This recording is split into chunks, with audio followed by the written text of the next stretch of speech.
Successful people learn how to make their mind work for them.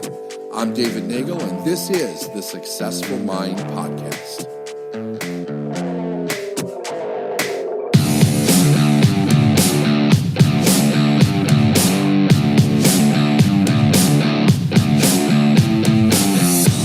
Okay, so we left off with, have you swept the Vision Valley with green streams streaking through it? And we talked about how the vision really dictates what's next, what we do, where we go, who we become.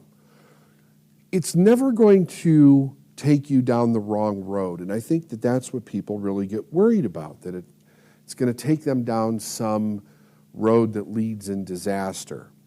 And nothing could be further from the truth, because you're really letting Spirit guide you through life at this point, and your soul is in the driver's seat, so to speak. So he goes on and he says, search the vastness for a something you have lost.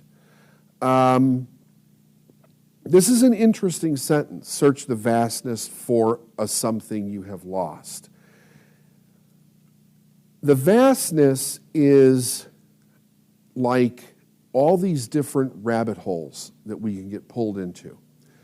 There are so many contradictions in life that lead us and make us stay very confused. And it's interesting when you think about it, because people are searching all over the world to try to find the freedom of themselves, the freedom to be, do, and have what they want. They're searching for answers. And, a lot of literature you read, and what it basically tells you is that, the answer is inside yourself. But it really doesn't matter, because we don't know how to find it, because it's so damn vast in there. And it's very easy to get pulled into one of these rabbit holes, so to speak. So we go down these trails and we get lost and lost and lost and lost. And here he comes in with the next sentence, and he says, have you strung your soul to silence? Then for God's sake, go and do it. In other words, to get to this, we have to learn to be quiet for a while. And that's so hard for individuals to be quiet, because it's really calming the inner noise that is the shame, the guilt, the roles, everything, and getting all of that to be very quiet for a period of time, so that we can hear the truth in us. Because with the end of the sentence, he says, then for God's sake, go and do it, right? The next sentence says everything. Hear the challenge, learn the lesson, pay the cost. So the whole first part of this is really a challenge to you, right? So let me go over the first part again. He says, have you gazed on the naked grandeur where there's nothing else to gaze on? Set pieces and drop curtain scenes galore. Big mountains heave to heaven, which the blinding sunsets blazon. Black canyons where rapids rip and roar. Have you swept the Vision Valley with the green stream streaking through it? Search the vastness for a something you have lost. Have you strung your soul to silence? Then for God's sake, go and do it. Hear the challenge, learn the lesson, pay the cost. So the challenge is truth. The challenge is responsibility. Can you be responsible for yourself? Can you accept that responsibility of being who you were put here to be? Can you live and say the truth, or do you constantly need to conform your own thinking and desires to that of others? Can you step into your no, your perfect no, and be truthful about your yes? If you can do that, you can learn the lesson. Now, then he says, pay the cost. He ends off that stanza, so to speak, with pay the cost. And the cost is giving up the security, right? It is letting it go and stepping into uncertainty. I started off with this quote by Chef Francis Mullman. He says, "You don't grow on a secure path. All of us should conquer something in life. It needs a lot of work and it needs a lot of risk. In order to grow and improve, you have to be there at the edge of uncertainty."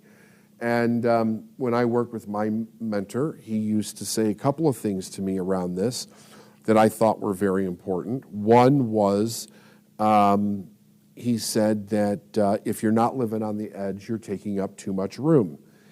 And the other one was that you have to become comfortable being uncomfortable. I think that we become comfortable being uncomfortable by understanding some really great truths about this poem that is a direct reflection of our life. And that is that your soul and your spirit are always looking to take you in the right direction, not the wrong direction. We have to be quiet to hear it, and it is absolutely a fantastic experience if you're willing to pay the cost. And the cost is simply that you have to remove the idea of what makes you completely 100% certain and feeling secure in your life. For most people, that is other people. We do more for other people and care more about what other people think about us than we care about what we think about us. And the only thing that should be important to you as far as you are concerned is what you think about you, not what other people think about you. Okay, let's go on. Have you wandered in the wilderness, the sagebrush desolation, the bunch grass levels where cattle graze?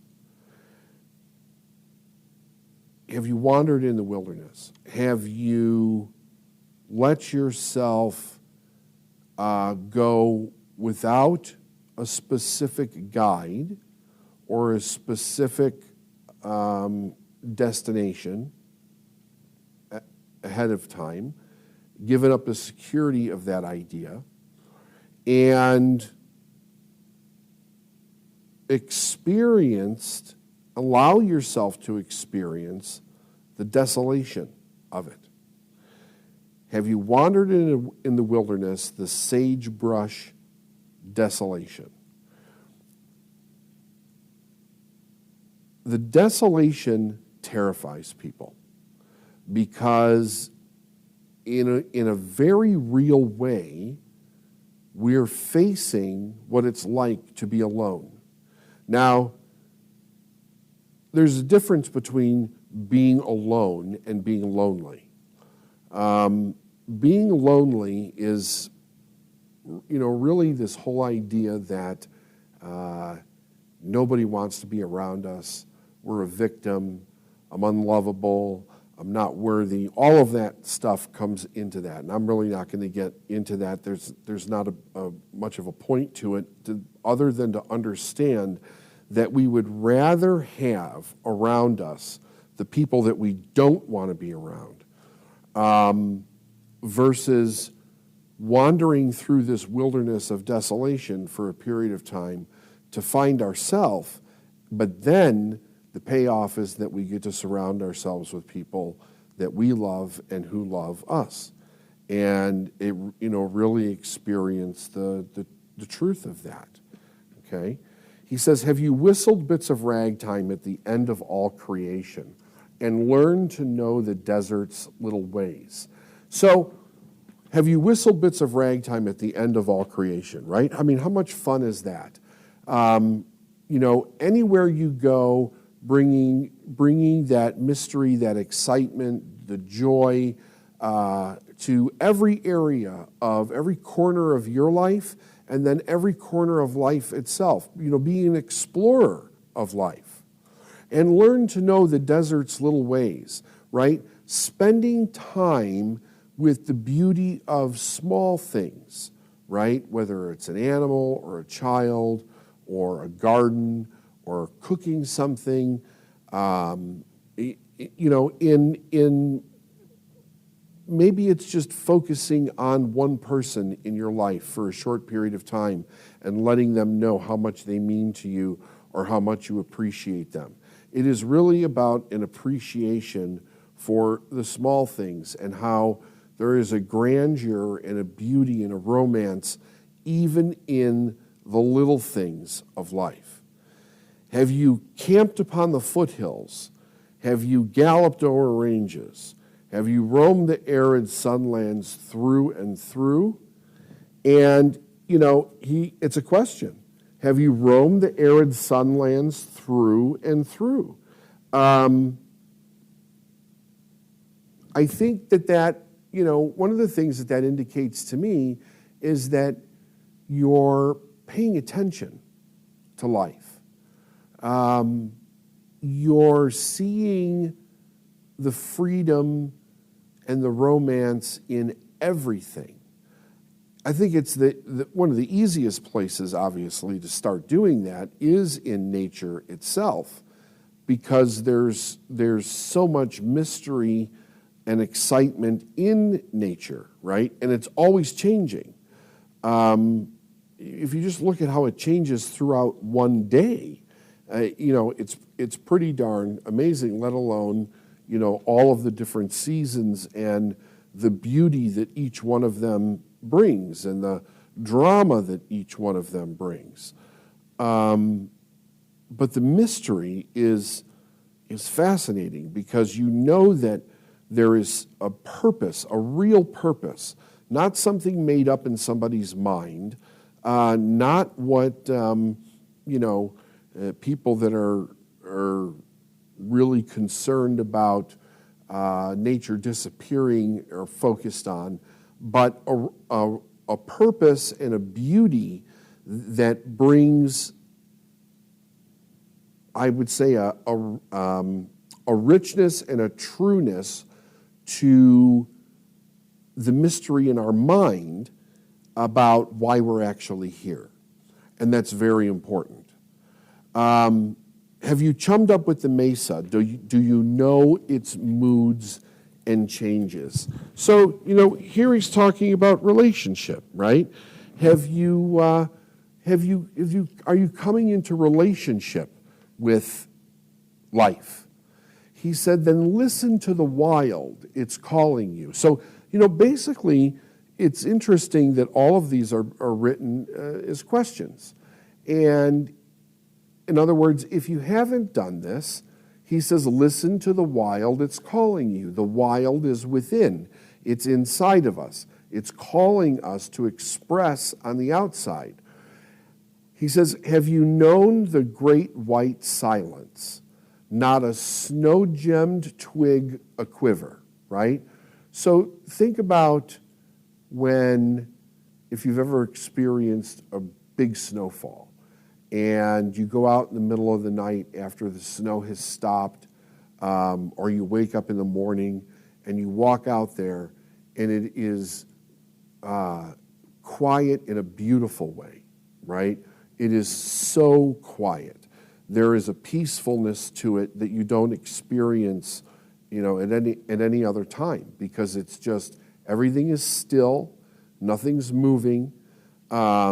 And of course, all the snow is just, sucking up every single sound that's out there. So it is just quiet in a very beautiful way. But then after that, if you were to look at the poem, he has a sentence, and I think it's the only, oh no, it's not the only one, there's another one. There's a sentence in parentheses, and it says, eternal truths that shame are soothing lies. And this, I think, is a fascinating sentence. All of these things are eternal truths about life.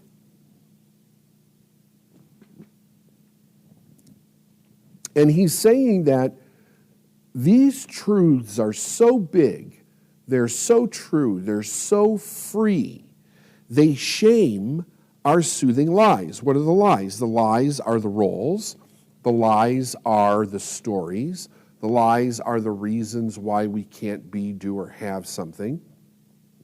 And when you put both of these things, if you hold them up together, this beautiful idea that he's setting about life, and you hold it up to the lies that we tell ourselves to soothe in a way where it brings a certainty to us or a safety, but that's a lie also. That's not true either. The shame is really in the lie. I mean, it is. Well, yeah, it's created out of shame, but it's also like a shameful thing because it totally robs us of the freedom that we want in our life. He goes on to say, have you broken trail on snowshoes? Gone out regardless, right? It doesn't matter what the weather is, I'm getting out there. Mushed huskies up the river. Dared the unknown, led the way, and clutched the prize, right?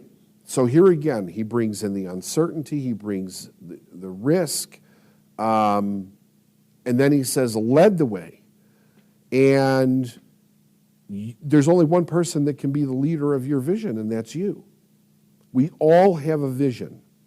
And I think one of the things that's interesting about our vision is that our vision is always part of somebody else's vision. In some way. It has to be, because we're all in a world where we're benefiting each other. So the vision has to involve other people. That is difficult for someone to grasp if they have not actually stepped out and done what Mr. Service is talking about in this poem. Because you have to let go of individuals in your life that are either toxic or no longer serving you if you're actually going to experience the idea of bringing in individuals into your life that are in harmony with you. That are part of your vision. And everybody wants to get to someplace together, but within their own individual vision and their own individual passion. Nothing is taking away from someone else, right? So there's a lot in this, as you can see. He says, have you marked the map's void spaces, mingled with the mongrel races, felt the savage strength of brute in every through, and through grim as hell the worst is, can you round it off with curses? In other words, basically saying, whatever the worst is, can you just look at it straight in the eye and say, fuck off. I'm going this way anyway. And first, be true to yourself before anything else. Then he says again, then hearken to the wild, it's wanting you. It's wanting you. I remember reading in Wallace Wattles' book, The Science of Getting Rich. He said something in there that made me pause and just sit and think about this for a moment. He said, the universe wants you to be rich more than you want to be rich. And I thought, wow, there is a there's a really powerful truth in that, because we come from an idea of more life, of contribution, of purpose. We all have a purpose. And if we have a purpose, then that means that whatever it is that created us for that purpose also created everything that we need for the fulfillment of that purpose. And yet most people are standing around going, I can't do this because I don't have that. They always need something before they can do something. And they have it completely backwards, right? Here, a different author is basically saying the same thing. Hearken to the wild. The wild is that inner voice on the inside, in our desire, that is saying, be, do, or have this. And then he is saying those specific words. It's wanting you, right? It wants you as much as you want it. Again, another great truth. He says, have you suffered, starved, and triumphed, groveled down, yet grasped at glory? So the suffered, starved, and triumphed, groveled down, is all about what every person goes through in their own suffering of letting go of the false self in order to step into the true self. It's a rebirth, right? When a little baby is born, there's a lot of pain, there's a lot of blood, there's a lot of fluids, there's a lot of stretching and tearing going on, and yet here you have this beautiful, brand new little baby that is ready to go out and start exploring its world. That's the glory, right? Whenever we are going to really go into a recreation or a rebirth of ourselves, we're going to go through the suffering that he's talking about here, because it is the pain of letting go of the old self and all of the garbage that goes with it. But the pain comes from how we were attached to it to begin with, okay? Then he says, grow bigger in the bigness of the whole. Grow bigger in the bigness of the whole. Well, God created everything as a whole, not as a fraction or a portion or partial. Everything is as a whole. So we're growing bigger in the bigness of that whole. But you'll never be big enough to fill it up completely, because it's ever expanding, right? So he's talking about abundance here. That you are really coming at growth from an abundant perspective, and you are stepping into the bigness of that abundance, which is enormous, right? And it's still part of the whole. It's not separate. It hasn't depleted it. Nothing's lost there. So that is, what is in that one sentence is huge. Next, he says, done things just for the doing, letting babblers tell their story, right? So how many things do you fantasize about doing in your life, and you won't do it because you're worried about what other people think? He's saying here to do it and let them say whatever they're going to say, because they're going to say it anyway. So just go do it. Seeing through the nice veneer, the naked soul, right? So nice being a veneer, it's a false self, right? And really seeing the trueness of who you are, and not putting up a nice front all the time, but really being honest about how you're feeling in any given moment, right? We're not always feeling nice. We're not always feeling kind about something. Not approaching everything from a nice perspective, but from an honest perspective. So again, he's bringing truth here. Have you seen God in his splendors, heard the text that nature renders? Seeing God in his splendors, again, is the truth, it is the grandeur, it is the romance. heard the text that nature renders, which is freedom. That's the message that it is saying. Nature is free, be free. The next sentence, though, is in parentheses, and he says this: you'll never hear it in the family pew.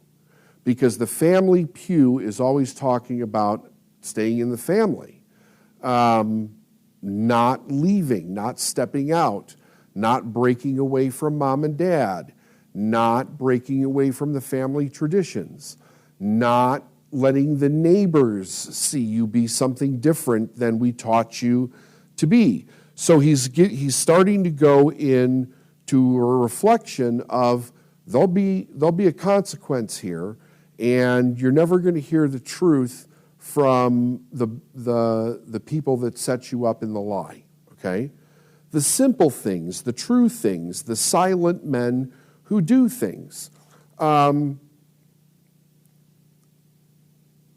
What's important about this sentence is this: freedom, the truth, and living life from a perspective of romance is simple. It is true, and these are people that are not talking about doing it, but they're doing it. The silent men who do things are not talkers, they're doers. They're living it. You hear all kinds of people, especially today, talking about a lot of truth that they're not living, especially when it comes to people talking about the law of attraction, spiritual growth, being sexually free, being financially free, all this stuff. And they talk about it, they're teaching about it, but they're not actually living it, okay?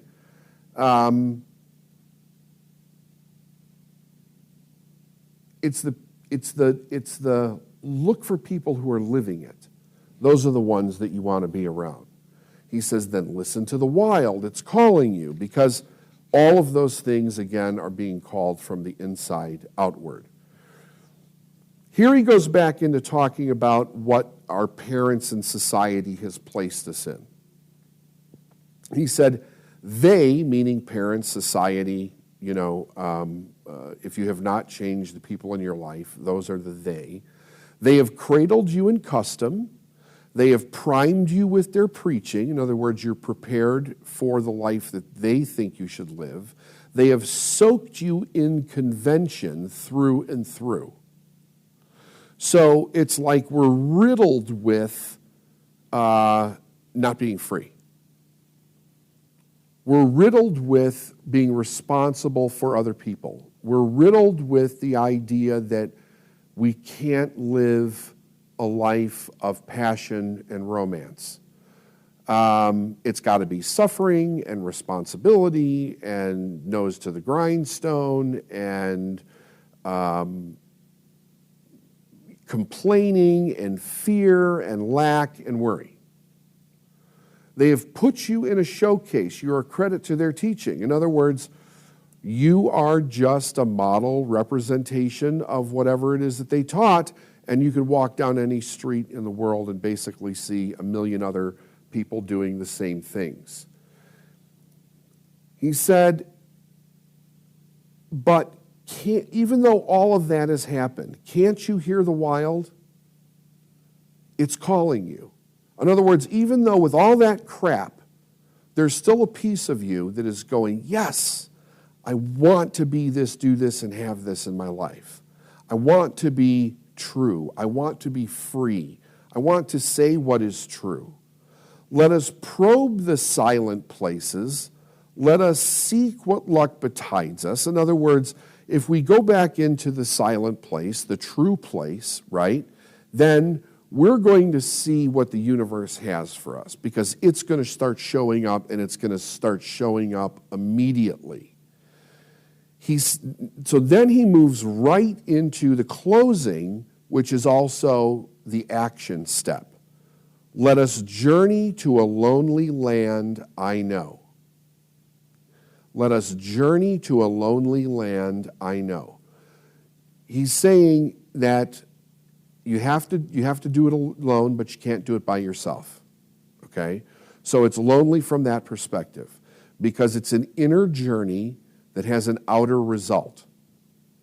He said, there's a whisper on the night wind, there's a star agleam to guide us. What is that? It's spirit. There's a whisper on the night wind, right? Spirit's calling you, the universe is calling you. And then he says, and the wild is calling, and then he pauses and he says, let us go. So it is, at this point, it is no more that we're going to stay where we are. We're going to drop it and we're going to go. So I'm going to read this one time right through, and then we will end this. Again, this is part 2, Freedom and Romance, The Call of the Wild. Have you glazed on naked grandeur where there's nothing else to gaze on? Set pieces and drop curtain scenes galore. Big mountains heave to heaven, which the blinding sunsets blazon. Black canyons where the rapids rip and roar. Have you swept the Vision Valley with the green stream streaking through it? Search the vastness for a something you have lost. Have you strung your soul to silence? Then for God's sake, go and do it. Hear the challenge, learn the lesson, pay the cost. Have you wandered in the wilderness, the sagebrush desolation, the bunch grass levels where the cattle graze? Have you whistled bits of ragtime at the end of all creation and learned to know the desert's little ways? Have you camped upon the foothills? Have you galloped over ranges? Have you roamed the arid sunlands through and through? Have you chummed up with the mesa? Do you know its moods and changes? Then listen to the wild. It's calling you. Have you known the great white silence, not a snow gem twig a quiver? Eternal truths that shame our soothing lies. Have you broken trail on snowshoes? Mushed your huskies up the river? Dared the unknown, led the way, and clutched the prize? Have you marked the map's void spaces, mingled with the mongrel races, felt the savage strength of brute in every through? And through grim as hell the worst is, can you round it off with curses? Then hearken to the wild, it's wanting you. Have you suffered, starved, and triumphed, groveled down, yet grasped at glory, grown bigger in the bigness of the whole? Done things just for the doing, letting babblers tell the story, seeing through the nice veneer the naked soul? Have you seen God in his splendors, heard the text that nature renders? You'll never hear it in the family pew. The simple things, the true things, the silent men who do things, then listen to the wild, it's calling you. They have cradled you in custom, they have primed you with their preaching. They have soaked you in convention through and through. They have put you in a showcase. You're a credit to their teaching. But can't you hear the wild? It's calling you. Let us probe the silent places. Let us seek what luck betides us. Let us journey to a lonely land I know. There's a whisper on the night wind. There's a star agleam to guide us. And the wild is calling, calling. Let us go.